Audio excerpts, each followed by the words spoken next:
This is why when Barack Obama said, you know, in Washington, the definition of a gaffe is a truth blurted at an inopportune moment.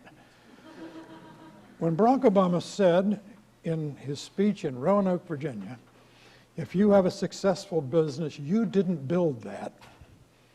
That was not a blunder. That was Barack Obama expressing a clear progressive view, which is that the government, by organizing society, building roads, educating people, all this, the government is the basic creative force in America.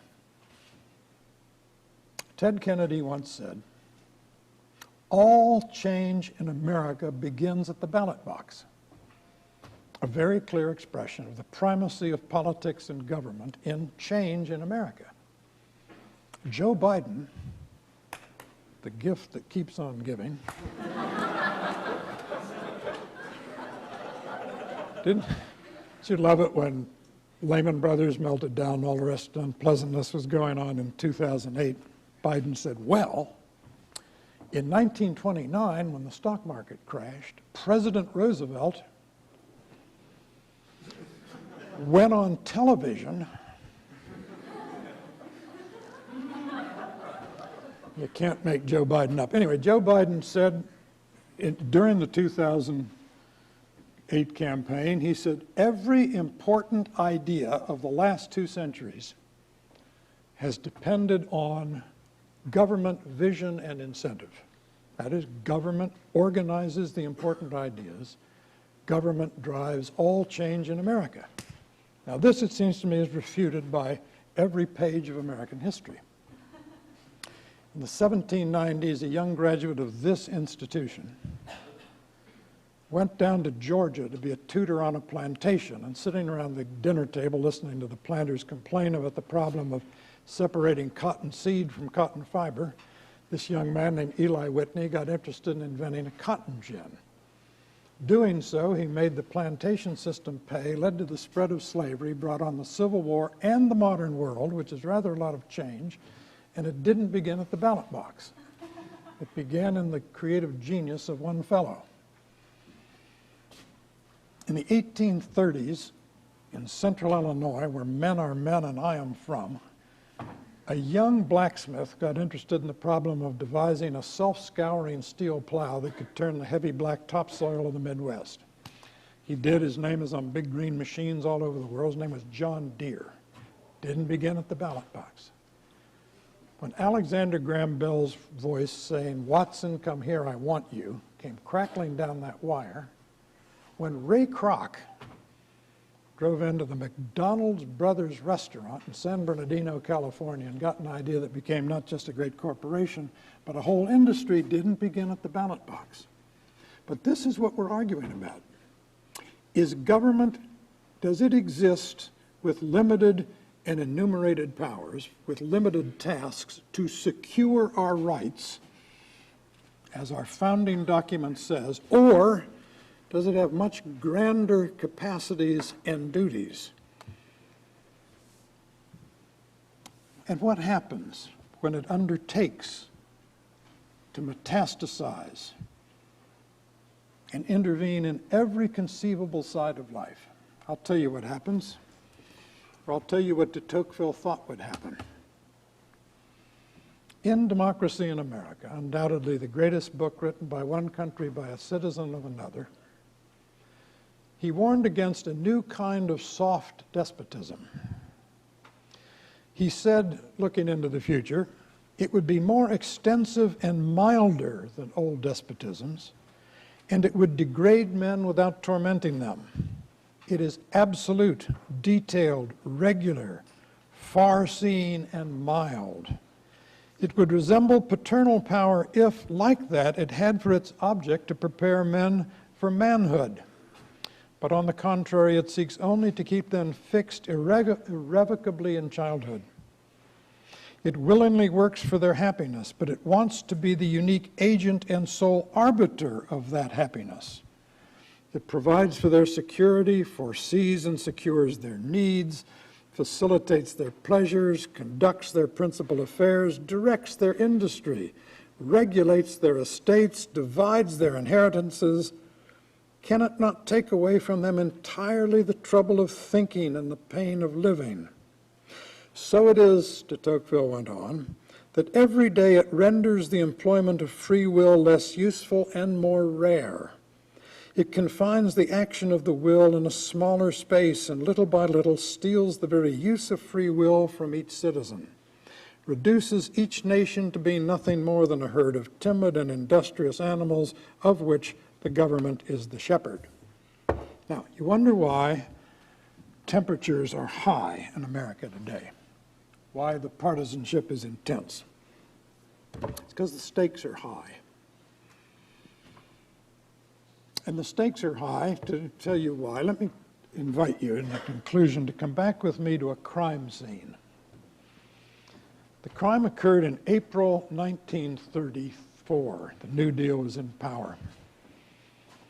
Crime occurred at 138 Griffith Street in Jersey City, New Jersey. I recently visited this neighborhood. It is today, much as it was then, a neighborhood of immigrants. Today they're from Asia and Latin America, then they were from Eastern Europe. 138 Griffith Street today is a barber shop, then it was a men's tailoring and pressing shop, run by Joseph Magid, a 49-year-old immigrant from Poland, father of 2 daughters. The crime he committed, brazenly, broad daylight, is he put in his shop window a sign that said he would press a man's suit for 35 cents. How, you may wonder, did this become a crime in the land of the free and the home of the brave? I'll tell you. The New Deal had a theory. The theory was, in a depression, prices fall.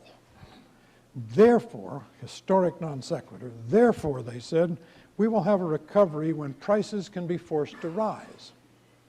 Therefore, price cutting is antisocial behavior, an economic crime it turned out to be under the New Deal. Therefore, they passed the National Industrial Recovery Act, which until the Supreme Court virtuously struck it down, led to the cartelization of American industry.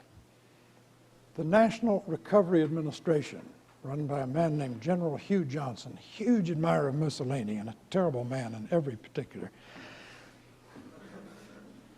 Under him, the National Recovery Administration generated more paper in 2 years than the federal government had hitherto in all its existence generated. It wrote codes of competition for more than 500 businesses and industries around the country. Its symbol was the Blue Eagle. Companies were encouraged to fly a Blue Eagle flag over their factories or put little Blue Eagle signs in their shop windows. And these fellows in Washington, then as now, Washington knew everything, terribly smart down there.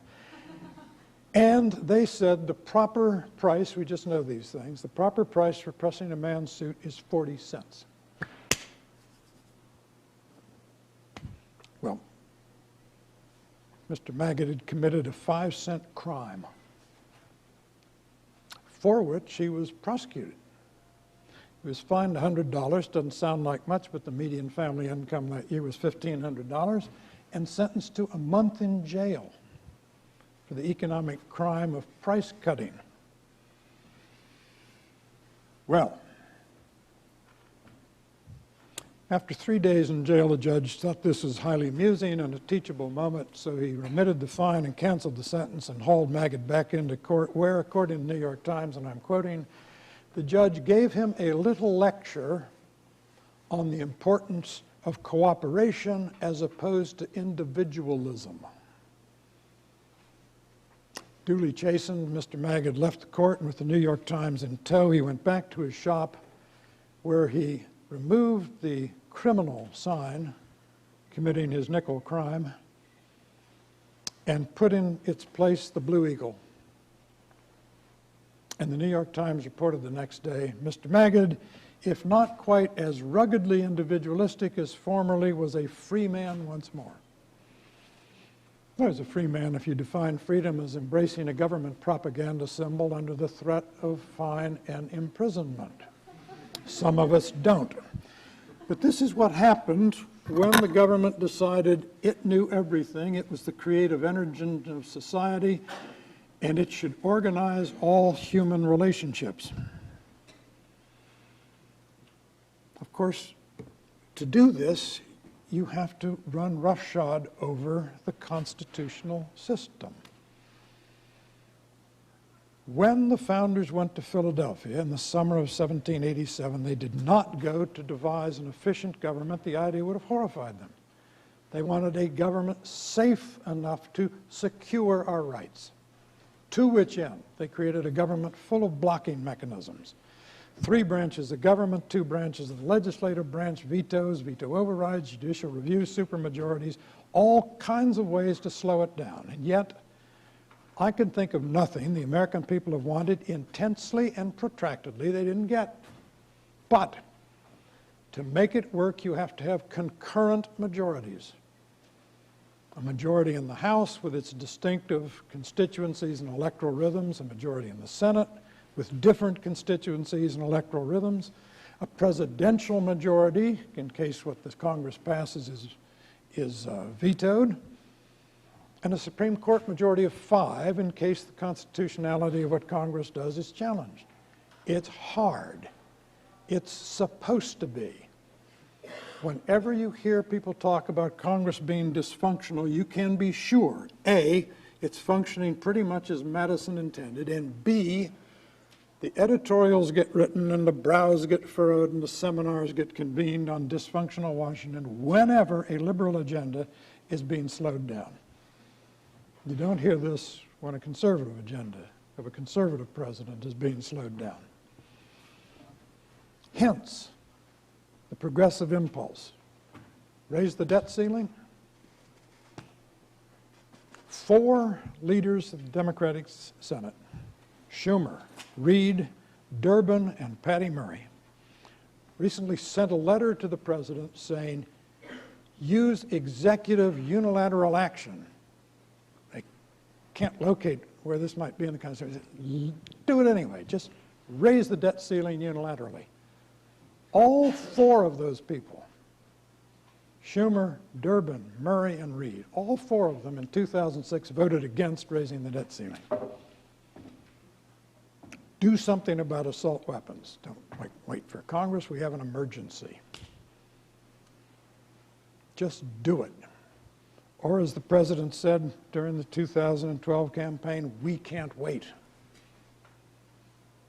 The American system is designed to make people wait until there are concurrent majorities, because we want a government safe in securing our rights. This is the good news, actually. 90% of good governance is stopping bad ideas. And we're pretty good at that. But when you hear it said that Washington is dysfunctional, remember that the saving multiplicity of factions is at work that Madison designed. The sociology of good government that he designed by saying, let's have an extensive republic with a saving multiplicity of factions is working. And so I think if Bill Buckley were here today to commune in spirit, he would say it's quite clear what the conservative agenda is. It's what it's always been.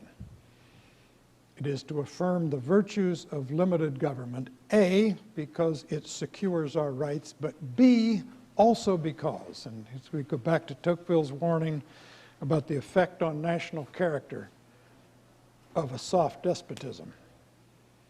B, because statecraft really is soulcraft.